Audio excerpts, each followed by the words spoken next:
দর্শক সমকালের Facebook page এবং YouTube চ্যানেলে আপনাদেরকে স্বাগত। আমি সিকান্দার আলী, যুক্ত হয়েছি ক্রিকেটের সর্বশেষ আপডেট নিয়ে। আপনারা জানেন গতকাল বাংলাদেশ দল ঘোষণা করেছে নেদারল্যান্ডসের বিপক্ষে 3 ম্যাচের টি-20 সিরিজ এবং টি-20 এশিয়া কাপের জন্য।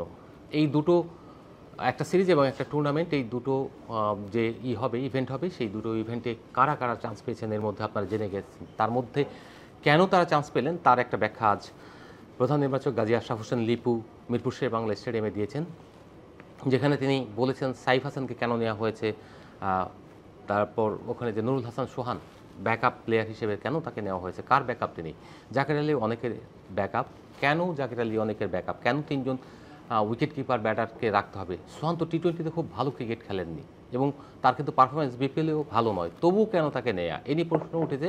এই প্রশ্নের পরও গাজী আশরাফ হোসেন লিপু মনে করেছেন যে তাকে এই সময় ব্যাকআপ হিসেবে নেওয়াই যায়।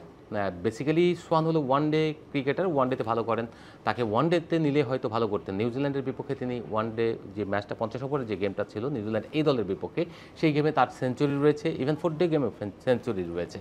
তারপরেও কেন তাকে টি-20তে নেওয়া, আসলে পপুলার চয়েস যাকে বলে। বাংলাদেশের ক্রিকেট সিলেকশন প্যানেল যারা থাকেন তারা কিন্তু এরকম পপুলার চয়েস দেখে, অর্থাৎ ফেসবুক বা সামাজিক যোগাযোগ মাধ্যমে ভাইবটা কি, সেই ভাইবের উপরে, এবং সোহান যে ইন্টারভিউগুলি দিয়েছিলেন তিনি যোগ্য, তিনি খেলতে চান, তিনি ইতে ভালো করেছেন, বিপিএলে ভালো করেছেন, গ্লোবাল টি-20তে ভালো করেছেন, এইসব বলে বলে যে একটা হাইপ তুলেছিলেন, সেই হাইপের পেশারই হয়তো গাজী আশরাফ হোসেন লিপুরা তাকে দলে নিয়েছেন। তিনি এই টিমের অধিনায়ক হিসেবে অস্ট্রেলিয়াতে ডারউইনে যে টপ টি-20 সিরিজে খেললো, সেখানে কিন্তু বাংলাদেশ হেরে আজ বিদায় নিয়েছে। এ থেকে বোঝা যায় তিনি কিন্তু তেমন কোনো পারফরমেন্স করেন। তারপরে তার মতো ক্রিকেটারকে, ব্যাটারকে কেন ব্যাকআপ প্লেয়ার হিসেবে, মিডল অর্ডারের ব্যাকআপ হিসেবে নেওয়া হলো, এটা কিন্তু একটা বড় প্রশ্ন। নির্বাচকদের দিকে আঙ্গুল তোলাই যায়, যারা ক্রিকেট বিশেষজ্ঞ তারা তুলতেই পারেন।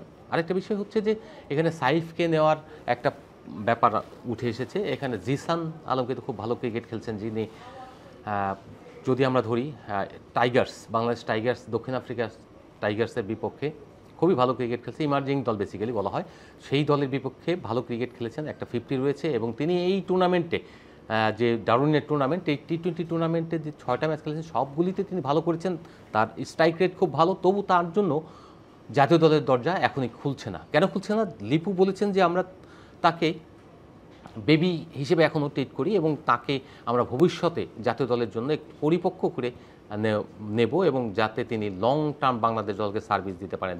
এই জিসান কিন্তু জাহাঙ্গীর আলম জাতীয় দলের সাবেক যে ক্রিকেটার নারায়ণগঞ্জের, তার ছেলে, অর্থাৎ পারিবারিকভাবে তার একটা ক্রিকেট ঐতিহ্য রয়েছে এবং তিনি কিন্তু বড় ক্রিকেটার হওয়ার সম্ভাবনা নিয়েই বাংলাদেশের ডোমেস্টিক ক্রিকেটে শুরু করেছেন এবং তিনি তার ছাপ অলরেডি রেখেছেন। আমরা যদি দেখি যে এ টিম, এইচপি, সেসব জায়গায় কিন্তু তার পারফরমেন্স লক্ষণীয়।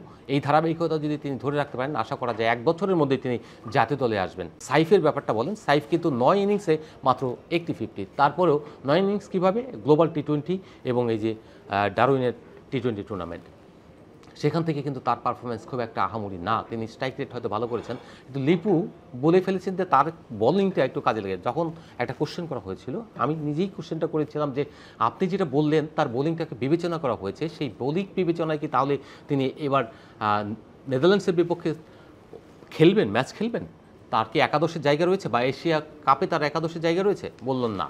যদি তাই না হয় তাহলে ব্যাকআপ প্লেয়ারকে এত বোলিং দিয়ে, 1 ওভার বোলিং বিবেচনা, 2 ওভার বোলিং বিবেচনায় অবশ্যই দলে নেওয়া উচিত নয়। আপনি দেখবেন যে রানিং প্লেয়ার এবং ফিউচার বিবেচনা করে আপনি ডাইরেক্ট বলে দেবেন তাকে আমরা নিয়েছি ফিউচার হিসেবে, যে ভবিষ্যতে আমাদের যে ব্যাকআপ প্লেয়ারটা থাকবে সেজন্য 3-4 এবং এই জায়গাগুলো, এবং লেফট হ্যান্ডের একটা কম্বিনেশন সেটা যেন করতে পারে। তবে সবচেয়ে দুঃখজনক যে বিষয়টা সেটা হচ্ছে সৌম্য সরকারকে নিয়ে বলা হয়েছে। সৌম্য সরকার গাজী আশরাফ হোসেন লিপুর দৃষ্টিতে তিনি এখন 3 নম্বর ব্যাটার, অর্থাৎ 2 জন বাঁহাতি ওপেনার যারা এখন জাতীয় দলকে লিড দিচ্ছেন, তানজিম হাসান তামিম এবং আরেকজন হচ্ছেন আপনার পারভেজ হোসেন ইমন। এই 2 জন ওপেনার কিন্তু খুব ভালো করছেন। তারা 2 জন একসঙ্গে ক্লিক করেনি, কিন্তু তাদের যে পাওয়ার রয়েছে, তাদের যে ব্যাটিং স্ট্রেংথ রয়েছে, সেই অনুযায়ী তারা কিন্তু আসলে জায়গাটা সিল করে ফেলেছেন। সেক্ষেত্রে সম্মুখে ভালো ক্রিকেট খেলে আসতে হবে। তিনি গ্লোবাল টি-20 খুব ভালো করতে পারেননি, যে কারণে তার কিন্তু এখন জায়গা ছুটে গেছে।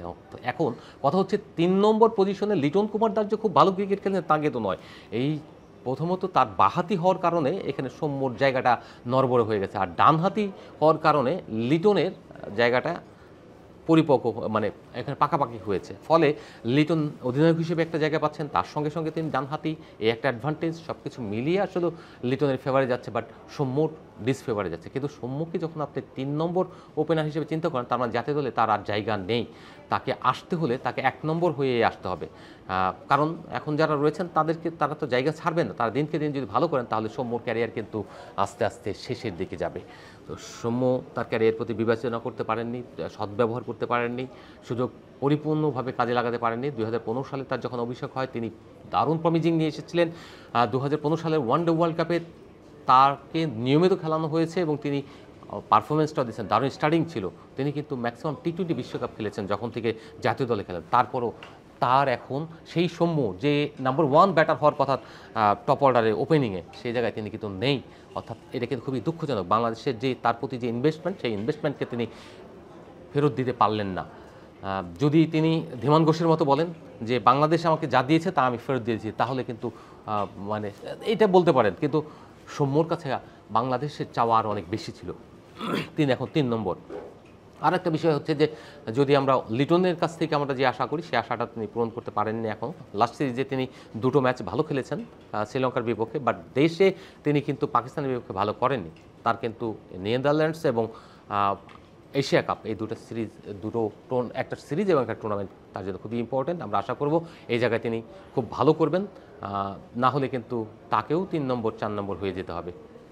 আজকের মতো এখানে শেষ করছি। আগামীকাল অন্য কোনো ইস্যু নিয়ে আপনাদের সামনে হাজির হব।